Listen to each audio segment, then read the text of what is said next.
It was a still, uneventful Tuesday morning when the knock echoed through my house. I hadn't arranged to meet anyone. No deliveries, no appointments.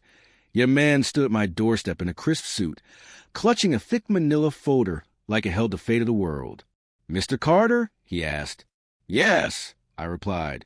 "I'm here representing your wife. You've been served." I stared at the envelope he extended toward me. "My wife," I repeated slowly. He nodded, voice steady and businesslike. "Emily Carter is filing a lawsuit against you for $10 million. The details are inside the summons." For a brief moment, everything seemed to freeze. Without thinking, I answered in a way that made him falter. "My wife passed away 5 years ago."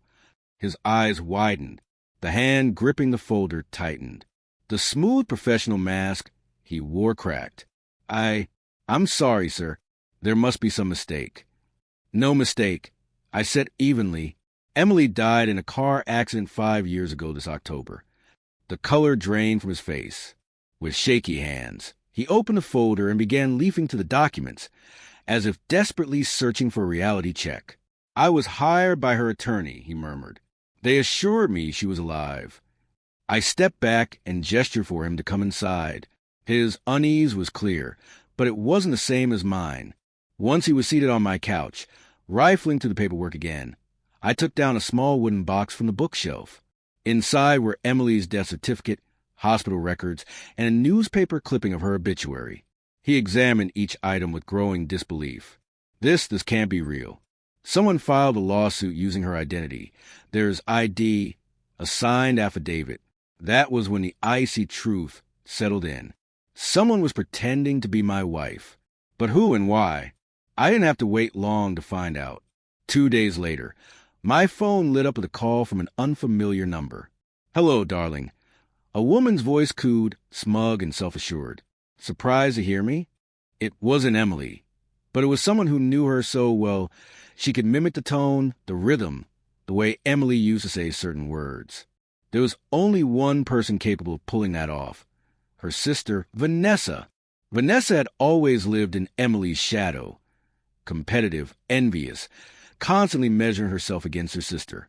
At our wedding, she'd given a speech that was supposed to be heartfelt but carried an undercurrent of warning. She even joked that if anything ever happened to Emily, she'd gladly step in. I never imagined she meant it literally. "Vanessa, what the hell is this?" I snapped. She laughed lightly. "Come on, Daniel.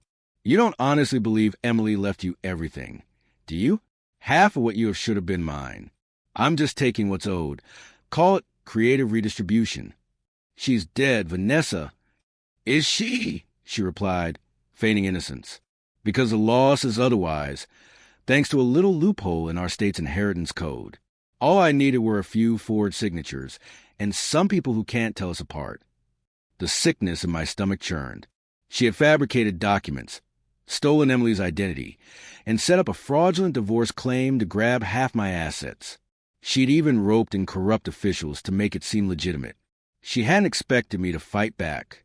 The following morning, I contacted a trusted private investigator I'd known for years. Within a week, he handed me a file that dismantled her scheme completely.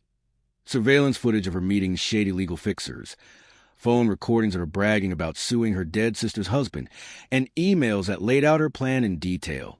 But it didn't stop there. Vanessa wasn't acting alone. The investigation uncovered a corrupt attorney who knowingly filed a fraudulent suit, a notary who forged Emily's signature, and a court clerk's assistant who accepted bribes to fast-track the case. Vanessa had built her scam on the assumption that grief would keep me quiet and that red tape would keep her hidden. She'd miscalculated badly. Armed with the evidence, I filed a counterclaim for fraud, identity theft, and conspiracy to commit financial crimes.